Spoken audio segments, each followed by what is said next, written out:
नमस्कार दोस्तों, स्वागत है आपका यूट्यूब चैनल एबी टेक में। आज है 25 अप्रैल 2021 और जान लेते हैं आज की महत्वपूर्ण खबरें जो आज के प्रमुख समाचार पत्रों पर छाई हुई हैं और आप लोगों के लिए बहुत ही इम्पोर्टेंट है। सबसे पहले बात कर लेते हैं सीईटी परीक्षा को लेकर के। आप लोग जानते होंगे कि केंद्र सरकार द्वारा नेशनल रिक्रूटमेंट एजेंसी का गठन किया जाना है और नेशनल रिक्रूटमेंट एजेंसी ही एसएससी, रेलवे, बैंकिंग के लिए एक संयुक्त प्रवेश परीक्षा करवाएगी जिसको सीईटी के नाम से जानेंगे। तो इसके लिए जो पहली सीईटी का आयोजन होना था वो सितंबर में होना था, लेकिन अभी तक एनआरए का गठन नहीं हो पाया। एनआरए मतलब नेशनल रिक्रूटमेंट एजेंसी। इस वजह से पहली जो सीईटी परीक्षा है वो सितंबर में करा पाना मुश्किल होगा। सरकार की तरफ से अभी पहली सीईटी के लिए कोई भी तैयारियां नहीं हो रही हैं। यहाँ पर देख सकते हैं लिखा है कि कोरोना संक्रमण बढ़ने के कारण एसएससी, रेलवे, बैंकिंग भर्ती के लिए एक ही परीक्षा का आयोजन अधर में लटक गया है।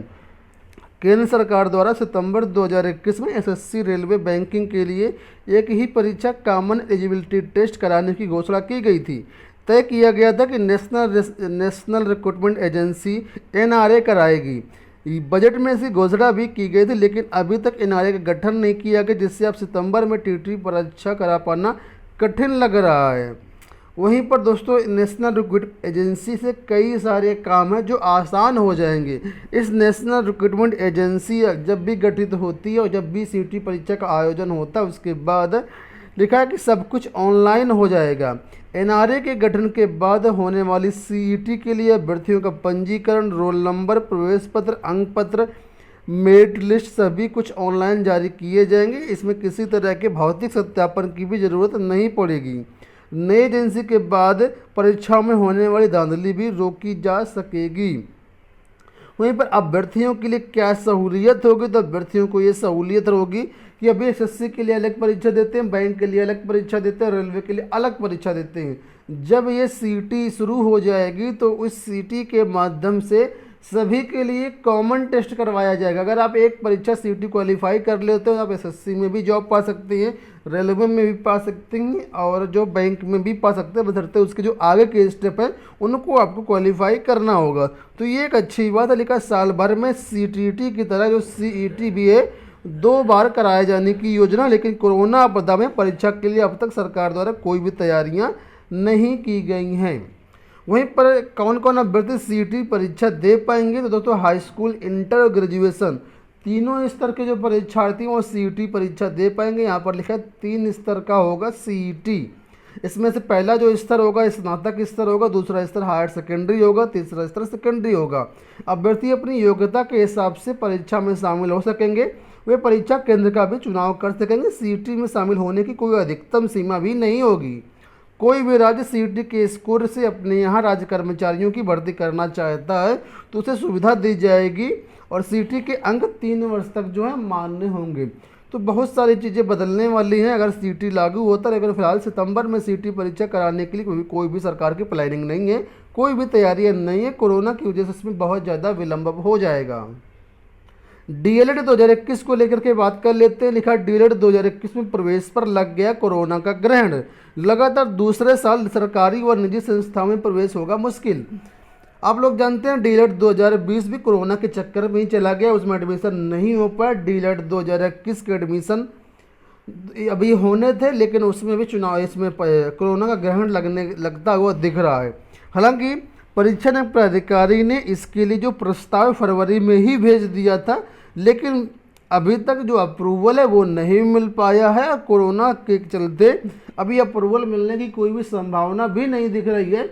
ऐसे में डीएलएड 2021 सत्र जो है वो फिर से शून्य होता दिखाई दे रहा है। डीएलएड 2020 में भी प्रवेश नहीं हुए थे, जो संस्थान है वो काफ़ी परेशान थे। वहीं पर आपको बता दें कि डीएलएड का जो क्रेज है अब पहले की तुलना में घटा है। छात्र भी इसमें एडमिशन नहीं लेने के इच्छुक हैं। अब ये क्यों हो रहा है, तो दोस्तों ये बीएड की वजह से हुआ है। बीएड का जो भी छात्र होता है वो प्राइमरी, जूनियर, टीजीटी, पीजीटी सभी के लिए पात्र होता है। सभी में फॉर्म भर सकता है, सभी जगह नौकरी पा सकता है, लेकिन डीएलएड का जो छात्र है वो सिर्फ प्राइमरी और जूनियर में ही नौकरी पा सकता है। हालांकि जूनियर को अभी जोड़ा गया, पहले जूनियर नहीं था, पहले सिर्फ प्राइमरी था। तो इस वजह से डीएलएड का जो कोर्स है वो इसमें क्रेज स्टूडेंट्स का काफ़ी घटा है। बढ़ते हैं अगली अपडेट की तरफ। यहाँ पर प्राइमरी स्कूलों को लेकर की अपडेट है, लिखा है एमडीएम भत्ते के लिए गणना शुरू। प्रदेश सरकार एक बार फिर मिड डे मील के रूप में खाद्यान्न व परिवर्तन राशि को खाद्यान्न भत्ते के रूप में देने के लिए आकलन करेगी।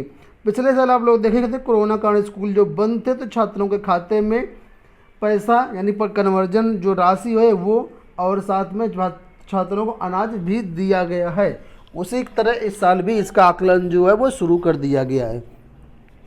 बढ़ते हैं अगली अपडेट की तरफ। लिखा है यहाँ पर देश में पहली बार 2 आईआईटी संयुक्त पीएचडी की कराएंगे पढ़ाई।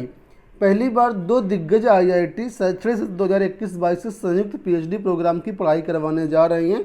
जुलाई 2021 सत्र से आईआईटी बीएचयू और आईआईटी गुवाहाटी संयुक्त रूप से डॉक्टरल कार्यक्रम शुरू करेंगे। इसके बाद नई शिक्षा नीति 2020 के तहत बहुविषयक प्रोग्राम भी जुड़े जाएंगे।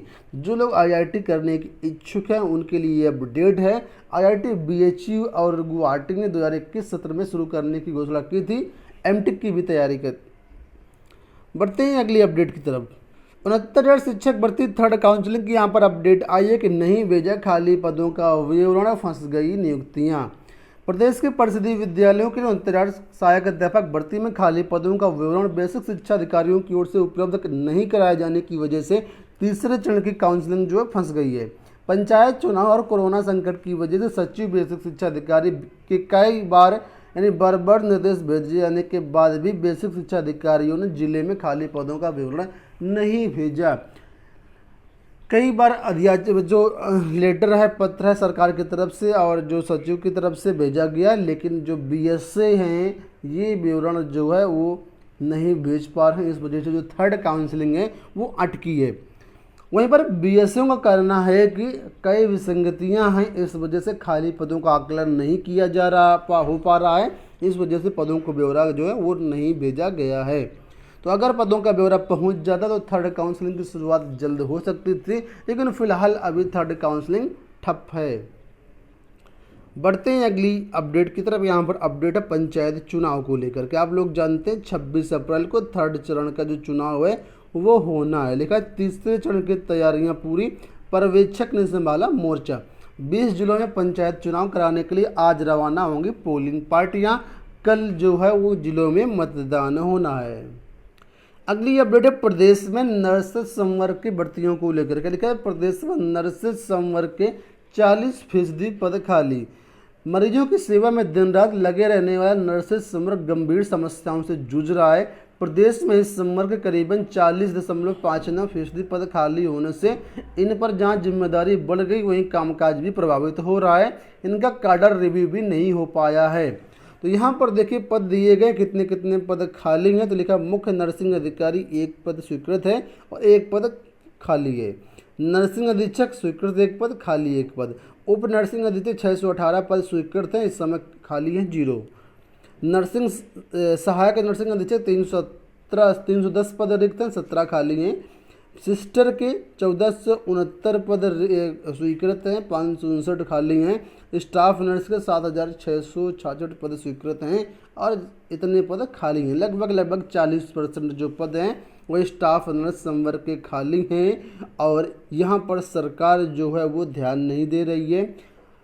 अस्पतालों में कामकाज भी प्रभावित हो रहा है और साथ में युवाओं को रोजगार भी नहीं मिल पा रहा है। देश के 48वें मुख्य न्यायाधीश जो हैं वो बन गए हैं नए जस्टिस बन गए हैं एनवी रमण।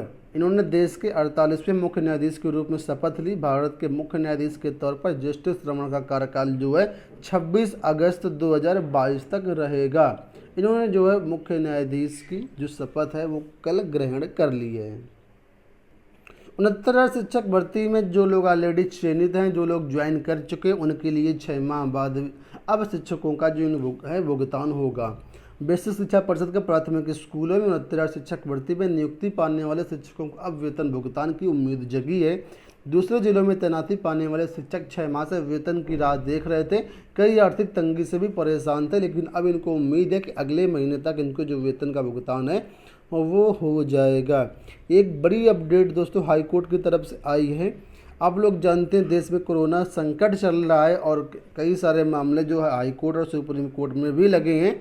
तो दिल्ली हाई कोर्ट ने कहा है कि ये संक्रमण की लहर नहीं है, सुनामी है। जो भी ऑक्सीजन रोकेगा उसे लटका देंगे हाई कोर्ट। आप लोग देखे हैं कि लोगों को अस्पतालों में बेड नहीं मिल पा रहे हैं। लोग चाह रहे हैं कि अपने घर में ही हम क्वारंटीन में घर में ही उसका पेशेंट का इलाज कराते रहें। ऐसे में जो क्रिटिकल मरीज हैं जिनको ऑक्सीजन की ज़रूरत है उनको ऑक्सीजन भी नहीं मिल पा रही है। दिल्ली में तकरीबन कल ऑक्सीजन की कमी से 21 मरीजों की मौत हो गई है।